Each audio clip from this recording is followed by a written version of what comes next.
नगर में national conference का एक इजलास मुनक्किद हुआ और पार्टी के सदर फारूक अब्दुल्ला ने भी शिरकत की।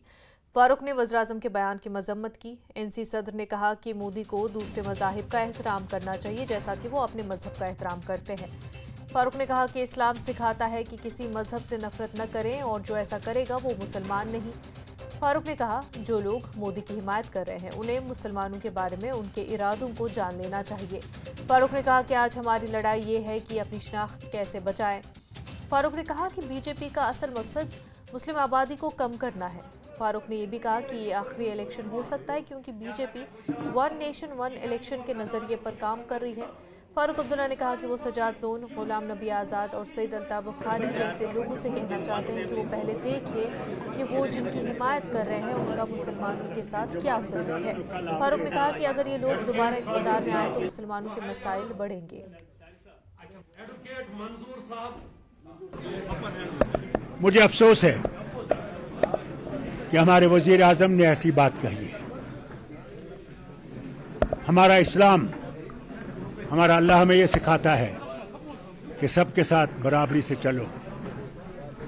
कभी हमारे मज़हब ने ये नहीं कहा कि दूसरे मज़हब को बुरी तरह से देखो, बल्कि हर वक्त कहा कि दूसरे मज़हब की भी इज़्ज़त करो। जिस तरह तुम अपने दीन की इज़्ज़त करते हो, दूसरे दीन की भी इज़्ज़त करो।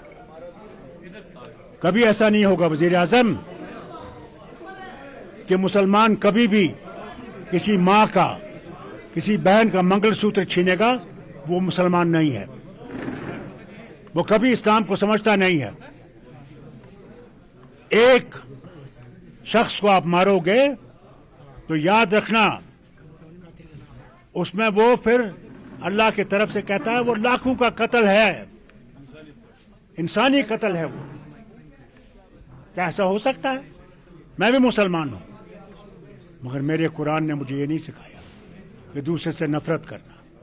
मैं उतना ही हिंदू से मोहब्बत करता हूं जितना मैं सिख से, मुसलमान से मोहब्बत करता हूं। मैं समझता हूं वो भी तरक्की करेगा, हम भी तरक्की करेंगे, उसी से ये भारत उठेगा। That they want one nation one election. How can it be possible in 28 states which are so different?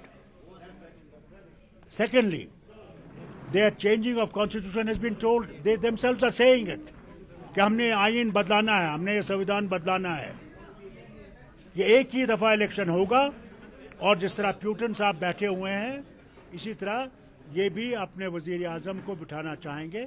जो जब तक वो जिंदा हैं वो रहेंगे, दूसरा आएगा वो भी चलाएगा। नहीं तो मुझे ये बताइए, ये क्यों कह रहे हैं कि 2047 तक, क्या ये 2047 तक रहेंगे? इनने सोच के रखा है कि हमने कोई इलेक्शन नहीं करना और हमने बैठना इसी कुर्सी पे और जो मर्जियां करना है, और कर रहे हैं।